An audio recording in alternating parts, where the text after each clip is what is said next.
అరకు లోయలోని పొగమంచు పర్వతాల మధ్య ఒక చిన్న కాఫీ గ్రామం ఉంది.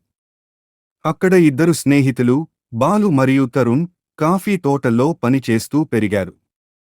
బాలు ఎప్పుడూ నవ్వుతూ ఉండే కలలు కనేవాడు. తరుణ్ మాత్రం ప్రశాంతంగా ప్రకృతిని ఆరాధించేవాడు. ఒక రోజు నగరం నుండి వచ్చిన పర్యాటకులు గ్రామానికి వచ్చారు. వారిలో ఒక ఫోటోగ్రాఫర్ అరకు అందాలను చిత్రీకరిస్తూ ఈ ఇద్దరు స్నేహితుల సహాయం కోరాడు. బాలు ఉత్సాహంగా తోటలను చూపించాడు. తరుణ్ ఆ ఫోటోగ్రాఫర్కు అరకు చరిత్ర, గిరిజన సంప్రదాయాల గురించి చెప్పాడు. రోజంతా వాళ్ల ముగ్గురూ పర్వతాలు, జలపాతాలు, గుహలు చుట్టేశారు.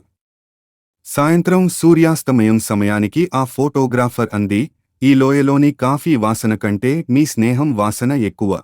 తరుణ్ చిరునవ్వుతో చెప్పాడు, "అరకు అందం మనలోనే ఉంది. మనం దాన్ని మనసుతో చూస్తే ప్రతి చెట్టు, ప్రతి మేఘం నవ్వుతుంది." కొన్ని సంవత్సరాల తరువాత బాలు అరకు కాఫీ బ్రాండ్ ప్రారంభించాడు. పేరు పెట్టాడు తరుణ్ బ్రూస్, తన స్నేహితుడి స్మరణార్థం.